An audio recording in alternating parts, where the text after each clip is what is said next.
Chegando para você agora a audiência pública na Câmara dos Vereadores de Cordeiro, 11 de novembro de 2021, servidores da educação, com o prefeito Leonan e seu vice Elvis e demais autoridades presentes para a audiência pública com a finalidade de discutir a implementação do novo plano de cargos e salários da Prefeitura de Cordeiro.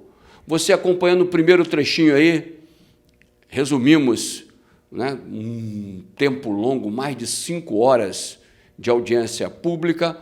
Você irá acompanhar os trechos selecionados pelo canal Eduque para você entender a discussão realizada no plenário da Câmara aqui no município de Cordeiro. Chegando a representante do Sindicato dos Trabalhadores, dos Funcionários da Prefeitura. Palavra, Gabriela. Obrigada. Boa noite, presidente da Câmara, boa noite, senhor prefeito, senhor vice-prefeito, demais vereadores e colegas servidores. Estamos aqui hoje para um debate. Hoje nada vai ser votado, aqui é uma discussão que o prefeito, que o presidente da Câmara está levando. Eu tinha vindo com alguns questionamentos sobre o VPNI, que já foi explicado, sobre os números do Fundeb, que também foram explicados, sobre o gasto de arrecadação, enfim, isso tudo já foi falado. Então, até fez um discurso, vou mudar. Eu queria saber, doutora Thaís, se esse VPNI, que não pode ser reajustado, isso fere o nosso acordo da mediação? Porque também não adianta a gente fazer um plano agora para depois judicializar de novo. Entendeu? Se congelar os salários, não é o que está falando ali na sentença, na mediação.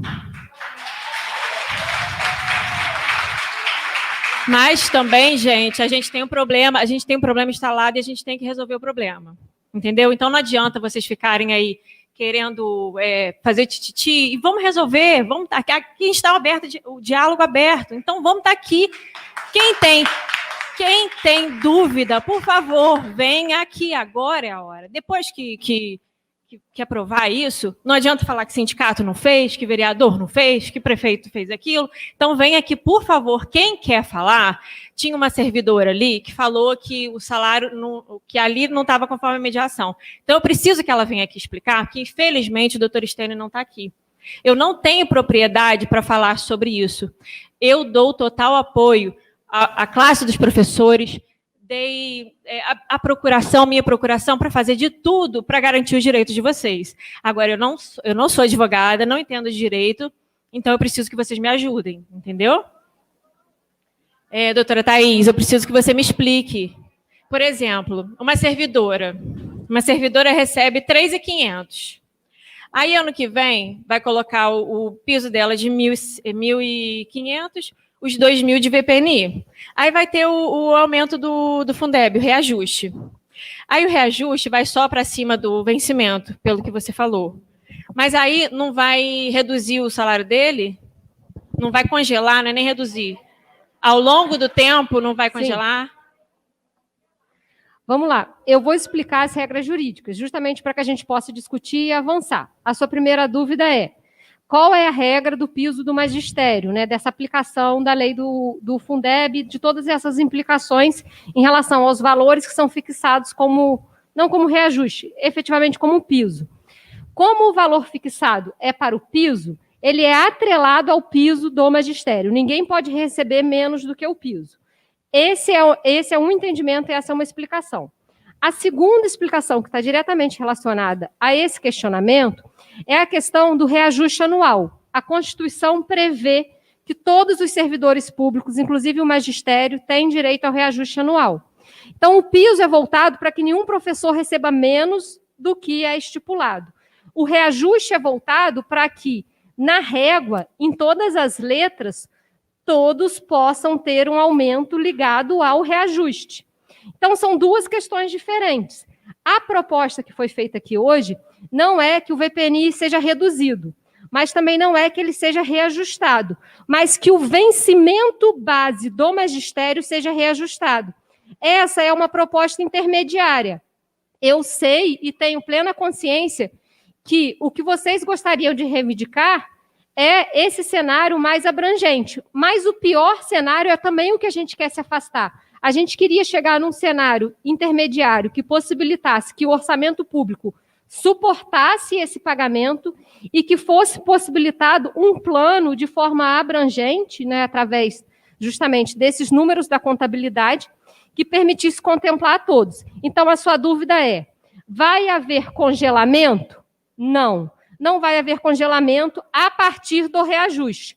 Mas a regra é, como eu disse, o prefeito tem a obrigação, todos os anos, de enviar o reajuste dos servidores.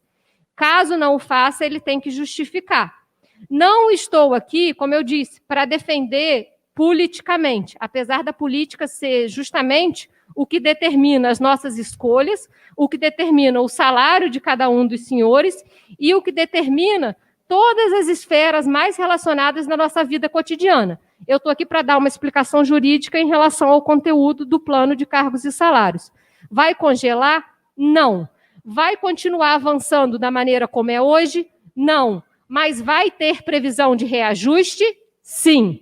Inclusive, a gente pode deixar na lei a estipulação da previsão de reajuste para que o Poder Executivo tenha essa obrigatoriedade de ano a ano fazer o exercício fiscal e jurídico de enviar o projeto à Casa de Leis. Uma outra questão. Vocês podem escolher a metodologia. Se vocês quiserem fazer os questionamentos jurídicos para que eu possa esclarecer, Isso. Eu posso fazer os questionamentos. Eu vou preferir, eu vou passar porque a senão, situação toda cada para o hora doutor Estênio. Isso. Não, assim, uma outra questão bastante específica. Doutor Estênio já me enviou por escrito antes de viajar, ele teve esse compromisso. O processo administrativo está até aqui comigo. Doutor Estênio enviou todas as considerações, ele teve esse cuidado e essa cautela em relação ao plano do magistério. Ele enviou item a item. Quando a gente for dar a resposta, eu vou fazer uma nota explicativa de cada item levantado por ele.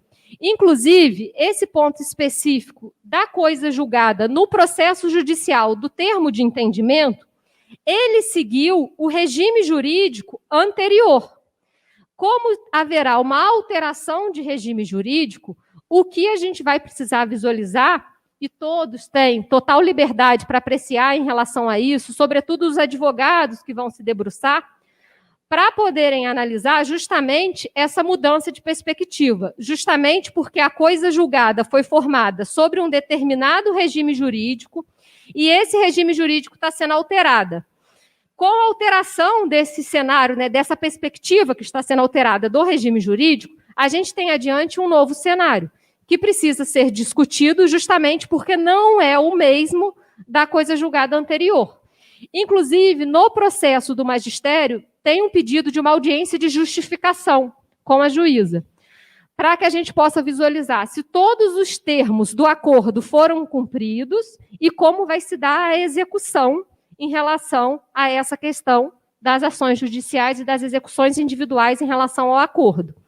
Uma outra questão que precisa ser ventilada aqui, até porque grande parte dessas ações judiciais saem justamente dessa ação coletiva, é que hoje, de um levantamento prévio, sem contar os processos que ainda não estão identificados, seja porque a Procuradoria ainda não consegue fazer o controle efetivo de todas as ações ajuizadas, a gente já sabe que há um cenário de pelo menos 50 milhões de reais na perspectiva de gastos para fazer jus ao pagamento desses precatórios oriundos dessas ações judiciais ligadas a essa questão específica. Então, a gente precisa garantir o equilíbrio de todos esses pontos. Mas, especificamente, sobre a coisa julgada formada nessa ação, como eu disse, ela sim foi formada sobre a égide do regime jurídico atual. Com a alteração, a gente terá um novo cenário e precisará ver como vai ser o comportamento em relação ao orçamento e em relação às previsões legais para a implementação do plano. Tá bem, Thaís, obrigada. Eu queria pedir a paciência de vocês, professores. Eu vou entrar em contato com o doutor Estênio, vou passar a situação, porque, a princípio, a gente tinha conversado com a doutora Thaís e tinha pedido para ela colocar a VPNI reajustável, né? Uhum. Mas o cenário que vocês apresentaram, vocês não colocaram. Então, eu vou levar essa outra questão para ele, porque a nossa solicitação no início, quando foi o IBAN que fez, eram ter feito 2 tabelas, mas também já descartaram essa situação. Então, eu peço um pouco de paciência, vou levar as questões para o doutor Estênio, vou passar para vocês via Instagram, a gente tem grupo de associados, posso colocar uma nota, até o presidente da Câmara colocar aqui. Enfim, a gente tem que buscar uma solução, né? Queria pedir aos vereadores, os meus colegas servidores da saúde e os demais querem muito a aprovação do plano, que vocês olhem com carinho, não só o plano deles, o plano do magistério também. Essa classe aqui lutou por muitos anos. Eu era até pequena, a professora Cláudia, que começou a luta, eu acho que foi uma das que começou a luta, ela não pôde estar aqui presente, eu tenho certeza que ela gostaria de estar, mas não pôde. Ela lutou muito para estar aqui, para vocês receberem o que recebem hoje. Não só ela, tá, gente? É porque ela faz parte da diretoria, então eu vou citar ela. E isso não vai ser perdido. Tem uma ação que assegura todos vocês disso. Eu gostaria de me despedir e agradecer a todo mundo, tá? Obrigada. E se Deus quiser, vai dar tudo certo e todo mundo vai sair ganhando, tá bom? Obrigada. Gente, desculpa, eu queria agradecer a diretoria que está sempre com a gente, está sempre comigo, que a gente está sempre batalhando. A gente não recebe nada. Ao contrário, a gente recebe críticas. Ao invés de vocês incentivarem, tem muitas críticas. Então, eu preciso que vocês motivem a gente para estar aqui, batalhando por vocês, porque a gente não deixa nenhum direito de vocês ser lesados. Então, motivem a gente, tá? Eu agradeço mais uma vez. Obrigada, boa noite.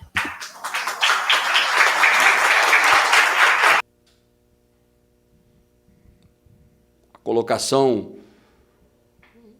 o posicionamento do sindicato e, logo em seguida, o vereador André Mion colocando e explanando uma situação, um ponto colocado na discussão da audiência pública. Você acompanhando o posicionamento do vereador. Com a palavra, o vereador André Mion.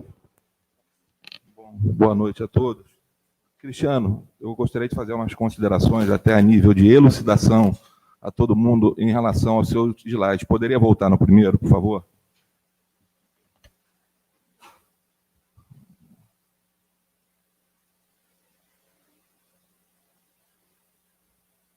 Bom, vamos lá. Em relação a esse, foi colocado o salto de 33% do segundo semestre de 2020 como termo de adesão assinado pelos colegas. Isso não tem nada a ver. Uma coisa é você quando assina um termo e outra coisa é quando uma ação orçamentária ela é executada. E essa execução, através da fonte 00, recurso próprio, que faz a incidência do índice subir. Então, o que isso quer dizer é que, de alguma forma, a Secretaria de Educação, naquele período, empenhou mais ações na fonte 00. Tá? Então, é importante fazer essa colocação. Por favor, segundo slide.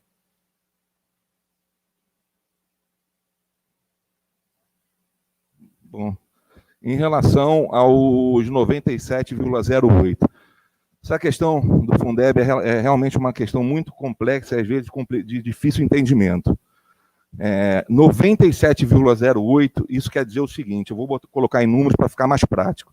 Se Cordeiro recebeu naquele 1 milhão, naquele mês, um mês hipotético, R$1 milhão de Fundeb, hoje está sendo gasto, então, 978 mil para pagar as obrigações dos 70%. O que isso quer dizer? Que os 2,2% que, teoricamente, são considerados sobras, não são. Eles ficam ali para o bimestre seguinte, entendeu? Então, isso quer dizer que Cordeiro, há muitos anos, ele não consegue usar nada dos 30% que ele não tem. Então, Cordeiro hoje usa 97,8% dos 100% recebido no mês do Fundeb com o pagamento do servidor. Todas as outras ações que, de repente, poderiam ser usadas se o município tivesse folga financeira nos 30%, hoje são usados através de fonte 03, ROT estadual, 04 federal, e até mesmo, eu não lembro se 15, salário educação e por aí vai. Então também é pertinente esse esclarecimento. Outro slide, por favor. Posso só falar uma consideração? Sim, Perfeitamente, claro. Que bom que investimos esse valor. O vereador. Vamos concluir os slides. Vamos permanecer no slide. Leonardo? Leonardo, eu peço que a gente conclua os slides para depois a gente voltar. Só falar desse slide, só desse rapidinho. Eu pedi no próximo quadrimestre, quando a gente for fazer os balancetes, esse quadro que diz que é 97%, na verdade ele está errado. O valor que o município investe hoje é 180% dos 70%, que é o que foi apresentado no outro. Correto? O que o município teria direito de estar executando nos 70% dá 180%. Então é pior do que é. Como eu falei, com a fonte 00, mas aí estaria complicando. Sim, só para registrar. E eu vou repetir, eu estou fazendo só uma elucidação.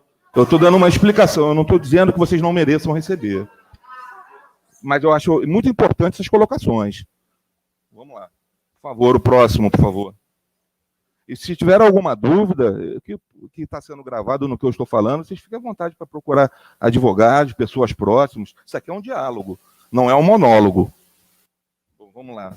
Nesse slide, eu só queria fazer uma correção.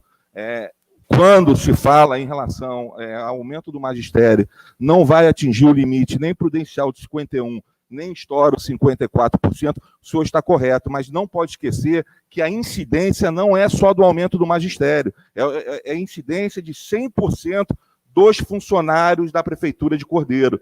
Então, o cenário desenhado em função do congelamento do VPNI, não dos vencimentos, que aí até onde eu já queria fazer uma observação, um salário de 4 mil, considerando que o enquadramento desse servidor seja de 2, ele terá 2 aqui e 2 no VPNI.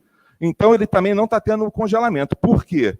Vamos supor que entrou 30% do Fundeb para fazer uma conta redonda. Ele estava ganhando 4, vai passar a ganhar 4.600. O que fica claro, que aí eu não vou entrar no mérito agora se é justo ou não. Infelizmente, por problemas de gestões passadas, medidas que estão sendo tomadas hoje diminui o ganho real do servidor. Isso é fato. Isso é fato. Entendeu? Infelizmente, mas não que está sendo congelado de maneira alguma.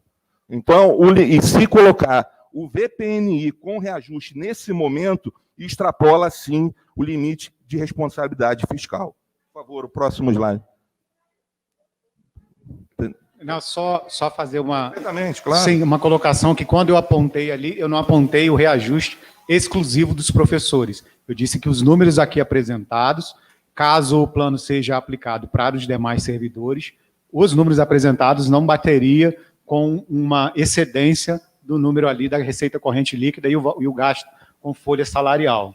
Com relação assim, a essas projeções, a gente ainda não conseguiu visualizar isso em números, pelo menos até aqui, que vai atingir os 54%, que é o limite máximo. Leonardo, queria que voltasse no slide. Com relação ao congelamento, acabou que eu, explanando sobre a LRF, eu já falei do congelamento, que na verdade não é um congelamento, é uma diminuição. Sim, infelizmente, que ninguém... deixa claro para todo mundo que ninguém queria aqui estar discutindo um plano onde o servidor, de repente, vai ganhar menos. O que está se discutindo aqui é uma maneira de corrigir distorções de pessoas que, para mim, isso é uma opinião minha, estão há mais de 10 anos, não é ganhando salário mínimo, não, é em situação de miserabilidade. Miserabilidade. E, infelizmente, para se corrigir essas distorções, determinadas categorias vão ter que ganhar menos. Não é perder, é ganhar menos. Então, é uma discussão muito válida, muito bom tudo está acontecendo, mas temos que manter, antes de mais nada, a sensatez. Agora, em relação... olha só, silêncio do plenário, por favor. O professor, infelizmente, por gestões passadas, que o problema não vem com o magistério. Vocês me perdoem, mas o problema vem desde 97, 2004, com as pessoas que implementaram a lei de gratificação, que, na verdade, ludibriou o servidor. Esses servidores de 97 até hoje, sabe qual é o final deles? É se aposentando com salário mínimo, porque houve uma enganação. Dá 100% para aquele grupo, foi feita politicagem. Então, determinado grupo ganhou 100%. Aí, hoje, depois de 15 anos, vai tentar acertar, mas ele para se aposentar, ele não vai se aposentar, ele vai ter que ficar trabalhando para pegar esse aumentozinho aí de 500, 600 reais. 2004, a mesma coisa. Se nessa época a gente tivesse uma gestão responsável, hoje estaríamos aqui discutindo só melhoras para todas as classes. Mas isso não aconteceu. Então, hoje, o que se vislumbra é uma maneira de se estancar uma hemorragia que não é causada só pelo magistério, mas que dê condições de vocês seguirem recebendo um vencimento, um salário, uma remuneração digna. Então, a culpa não é só do magistério, a culpa vem lá de trás. E servidores de outra categoria, servidores de outras categorias, que também no enquadramento terão seus vencimentos, vão ter que ter o VPNI também, já conversaram, já vieram, e uma grande parcela entendendo que o ganho é menor, mas estão aceitando. Agora, eu respeito a opinião de cada um. Isso é salutar na democracia. Agora, eu me faço obrigado a tecer essas considerações, porque trabalhei como secretário, estive como secretário, procuro estudar. Tudo isso que foi passado, ó, isso aqui, foi lido, está tudo marcado. Estivemos todos esses colegas aqui na prefeitura. O cenário atual, os senhores vão recordar que era o congelamento, sim. Ia congelar, ia subir o vencimento e o VPNI ia descer. Isso seria congelamento, realmente. Só que houve a reivindicação não só dos professores, de todas as classes. Essa casa, de segunda-feira, onde se usou a tribuna, o magistério, até o dia de hoje, se reuniu inúmeras vezes com o executivo, e por isso essa proposta agora o intermediário, que congela o VPNI e segue o vencimento, o reajuste no vencimento. Vereador, vamos dar continuidade. Então, vamos lá. Então, Cristiano, eu precisava fazer só essas ilustrações. Temos mais e só para finalizar, o último slide que faz a comparação. Pessoal, eu estou expondo a minha opinião. Entenda bem. Assim como eu respeitei a todos... Vereador, vamos lá, vereador. Deixa eu terminar, por favor, sem manifestação do plenário. Só para concluir, em relação a essas comparações, eu até estive conversando com o professor Eloene e outros no final da sessão segunda, eu não acho pertinente. Por quê? Eu, quando pleiteio alguma coisa para mim, eu pleiteio vislumbrando a minha classe. Agora, há um piso do magistério que é resultado do magistério. O magistério não reajusta comparando o que o jurídico lá, a OAB, reajusta, não reajusta comparando o que o CRMV, o CRM faz. Então, eu confesso que na minha opinião, não é oportuno esse tipo de comparação, não é. Até compararam aí em relação à classe aqui dos colegas, e umas comparações que esqueceram de dizer que o nosso salário, pela lei 173/2020, não foi ajustado, é 3.450 com desconto 2.900. Não mencionaram que o piso nacional não é 6.900, que sei lá é o salário do ano que vem, o piso nacional é 8.300, mas os colegas da gestão passada entenderam que o mundo perfeito não existe e não conseguiriam executar, então deixaram em 6.900, e também esqueceram, quando compararam o salário do vereador, colocaram lá 40 horas. Eu duvido que algum colega nessa casa aqui trabalhe 40 horas. É de segunda a segunda, 24 horas por dia. Não obstante, muitos dos senhores já precisaram no vereador 2 horas da manhã no hospital, 3 horas da manhã. Então, respeito e vou sempre respeitar o posicionamento de todos, mas não concordo com comparações entre classes. Era isso. Okay. No momento era isso. Cristiano, por favor, silêncio mais uma vez do plenário. Só para encerrar. Vamos lá, o Cristiano, com a palavra, por favor. É só assim, gente. O vereador tem o direito de ter o posicionamento dele e está claro que o nosso é absolutamente diametralmente oposto. É o direito dele, mas o nosso é o oposto. Bom, a explicação e o posicionamento do vereador André Mion na audiência pública na Câmara de Cordeiro. Em seguida, o prefeito Leonan Melhoranci colocou o seu posicionamento quanto à implementação do plano para o setor da educação aqui no município de Cordeiro. Diego, só uma parte, eu não vou adentrar na questão do Prefeito, bolo. eu vou pedir o seguinte, só queria um segundinho. Só registrar, presidente, que na semana passada, quando eu disse que eu não mudaria uma vírgula, é uma vírgula do projeto final que a gente for construir. Então, é um diálogo. Tanto é que a VPNI que está aqui na casa é um projeto que a VPNI era reduzível.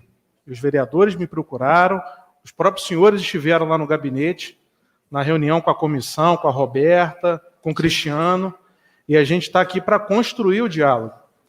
E assim, como eu digo para você e digo para todos, a questão do bolo do Fundeb e a questão do desvio de disfunção, que já foi explicado aqui na planilha, a gente conversou isso no gabinete, que a transparência que o município está dando agora está dando opção para que todos nós possamos conferir e fiscalizar. E mesmo esses que são desviados, muitos que não são dessa gestão de anos, são pagos com recursos próprios do município e não com o Fundeb, já que essa planilha está disponível na prefeitura, caso a comissão queira pegar, que vai mostrar para vocês que o quantitativo total dos servidores pagos com o Fundeb é superior ao que tem na conta. Então, só isso que eu queria deixar registrado, já foi falado. Agradeço pelas suas falas, isso é democracia, o objetivo da audiência pública, e eu recebo a todo mundo no gabinete com o maior prazer, junto com o Elvis. Eu sempre digo que o vice-prefeito hoje é um prefeito atuante junto comigo, e a gente está aberto ao diálogo para que a gente possa construir algo que seja viável para todos. Obrigado. O posicionamento do prefeito Leonan, você acompanhando todos esses pontos, essa audiência pública aqui no seu Painel Eduque. Chegando agora a ex-secretária, a nossa querida Deusimar.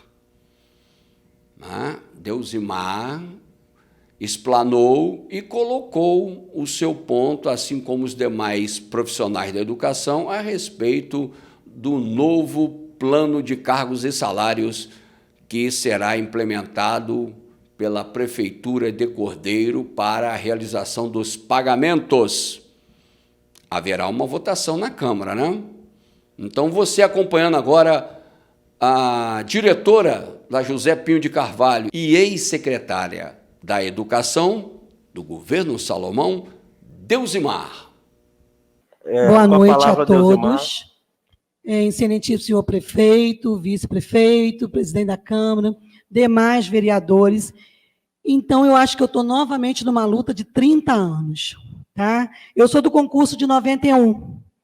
Eu completo 30 anos em fevereiro.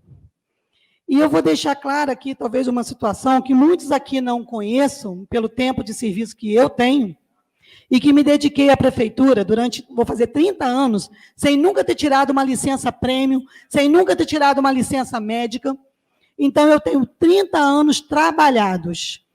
Tá? E hoje eu ocupo uma função de diretora que eu tenho há 10 anos de direção, eleita pela comunidade. O que eu quero deixar claro aqui? Quando se fala do plano de cargos de professores, em 91, vou contar uma história que todo professor tem mania de historinha para os alunos. Nós, professores, nos reunimos no galpão da prefeitura para tentar montar o nosso plano de cargos e salário.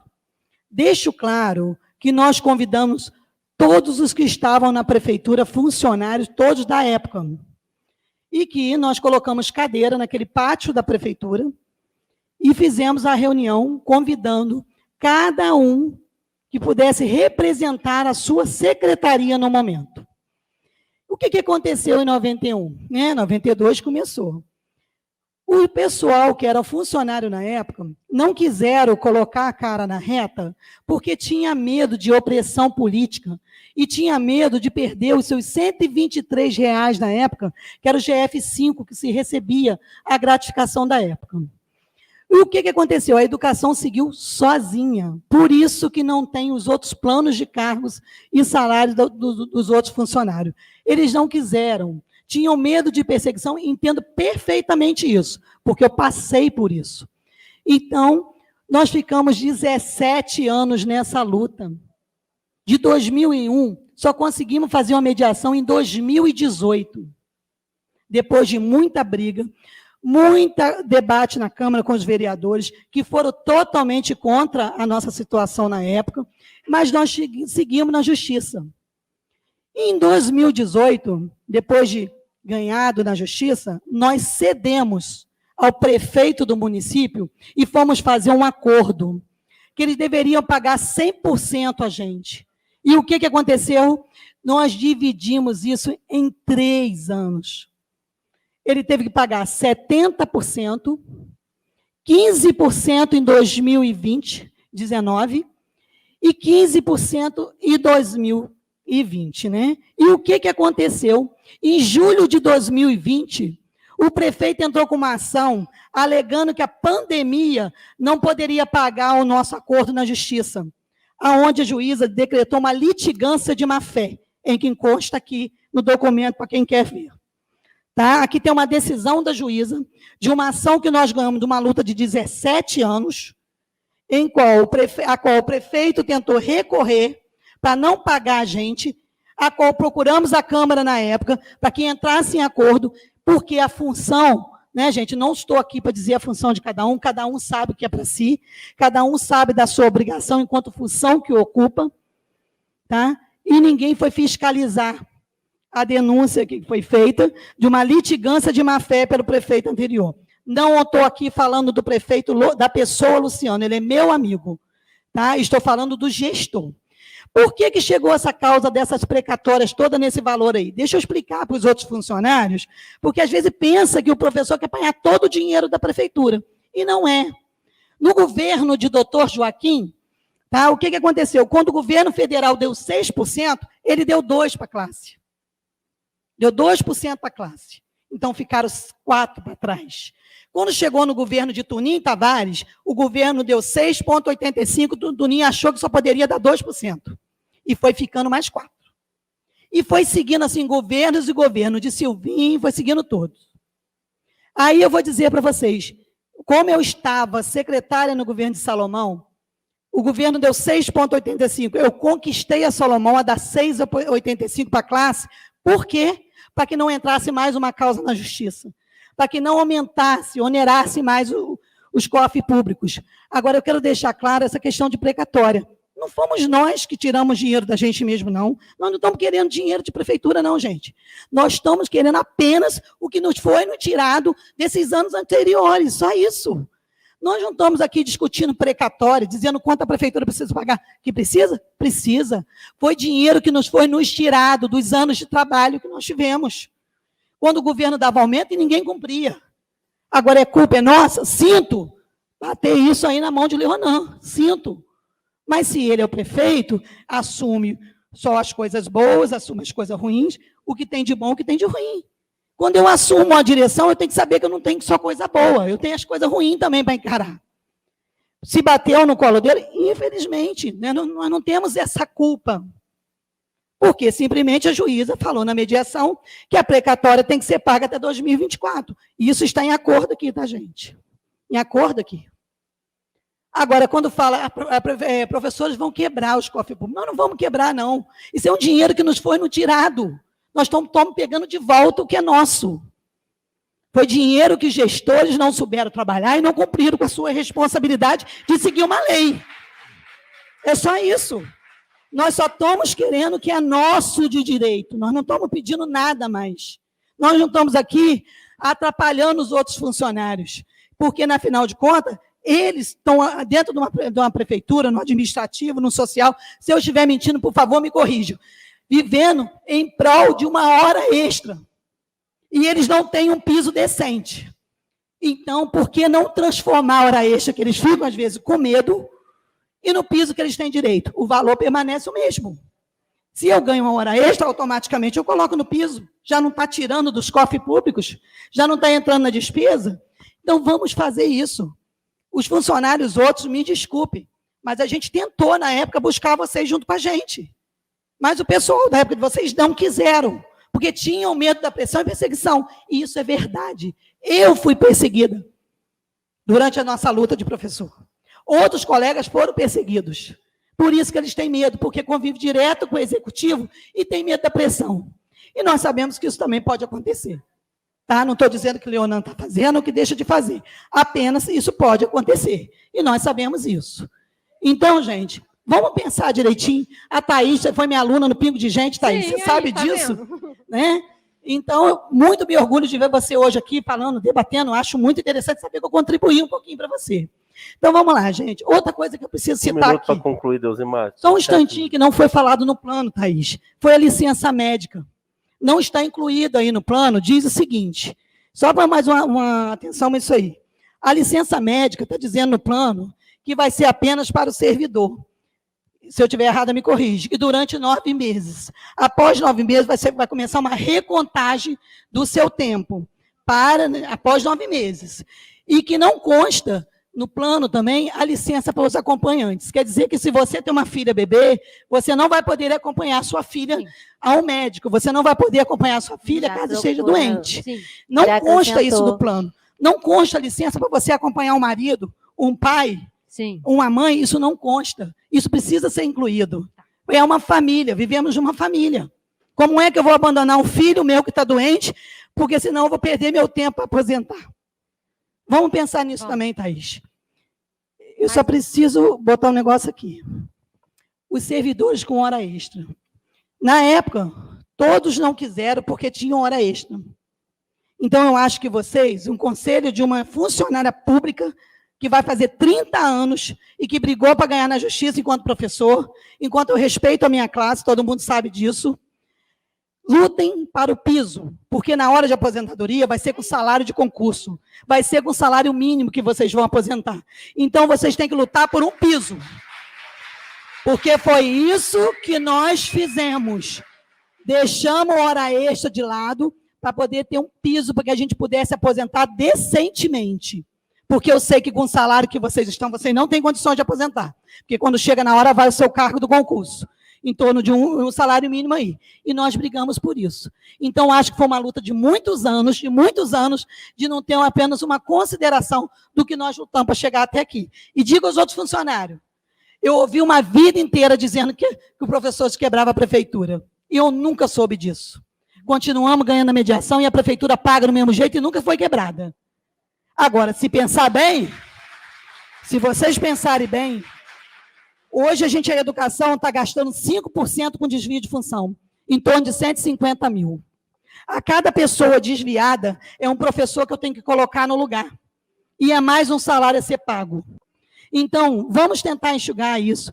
Conforme está no plano de cargo de salário, diz o seguinte, que cada pessoa vai ter que estar exatamente no seu cargo do concurso. Isso está no plano, não está, Thaís?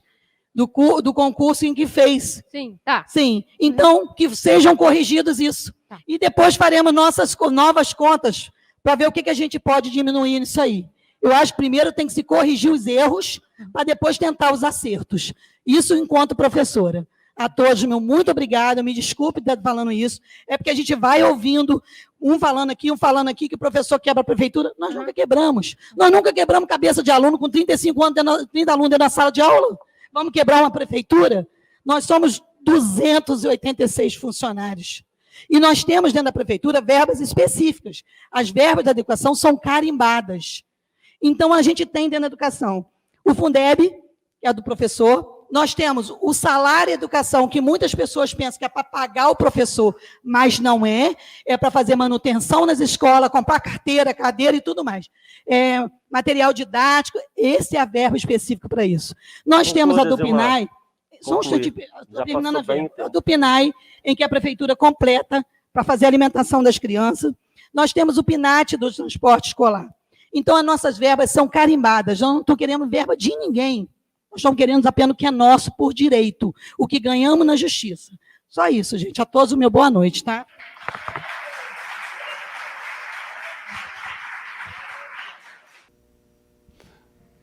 Boa explicação, boa colocação. Você acompanhando todos esses pontos aqui no Painel Eduque. E vamos encerrar com ela. A nossa querida procuradora da Prefeitura de Cordeiro. Depois de 5 horas, várias explicações, muito estudo, a procuradora Thaís realmente demonstrou cansaço. Só que, volta à minha fala inicial, a gente precisa entender o município de maneira global. E esse debate em relação ao magistério está inserido nesse cenário. Então, a gente precisa visualizar o todo. E a gente precisa visualizar essa perspectiva orçamentária, para que a gente consiga avançar de forma justa. E não falo mais hoje.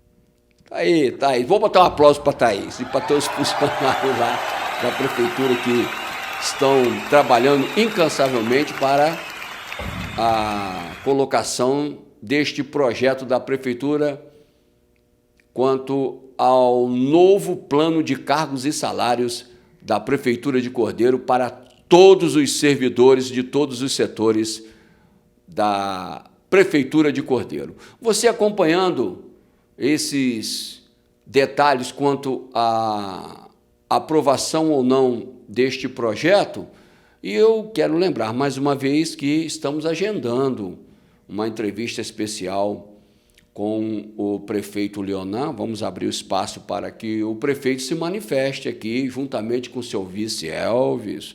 Não tem problema não, eles me processaram, me colocaram lá no fórum. Pode deixar o processo lá, Leonan, não tem problema não, a gente resolve o negócio do hospital lá. A gente resolve lá, aquele negócio do hospital. Fica tranquilo.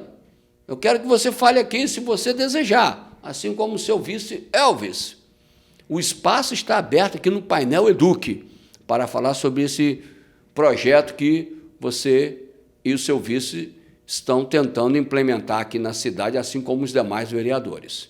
O painel Eduque volta semana que vem com muitas informações, e aí também de Macuco e Cantagalo, a CPI da saúde bombando, e teremos uma comissão processante contra o prefeito Guga de Paula na agressão ao vereador Ademir Miquinho. Vamos fazer uma cobertura especial, porque o prefeito Guga de Paula pode ser cassado devido à sua agressão na questão lá do transporte público de Cantagalo. Até hoje sem respostas. Ele é muito sério, né? O que ele gosta de fazer é agredir as pessoas que fiscalizam o erário público em Cantagalo, e ele não aceita esse tipo de situação. E eu quero lembrar que ano que vem o candidato dele a deputado estadual estará aqui em Cordeiro. Eu já estou fazendo um levantamento da vida do deputado que ele irá apoiar quanto ao relacionamento do deputado e a família do Guga de Paula. Você vai ter um dossiê muito interessante, né, de como é fácil a vida dos políticos. Você terá tudo aqui com documentos. Já estou juntando os documentos, e ele vai pedir voto para o deputado, aí eu vou colocar para você uma situação que você vai avaliar se deve ou não votar no candidato a deputado estadual do prefeito Guga de Paula. Muito interessante, hein? Um dossiê muito interessante que você terá conhecimento no tempo certo, mas agora vamos apresentar o desfecho da comissão processante a agressão ao vereador Ademir Miquinho quanto à questão do transporte público. Nada foi respondido até agora, nada. E estaremos com você aqui no Painel Eduque, apresentando todas essas informações. Agradecemos o carinho, a atenção. Até semana que vem.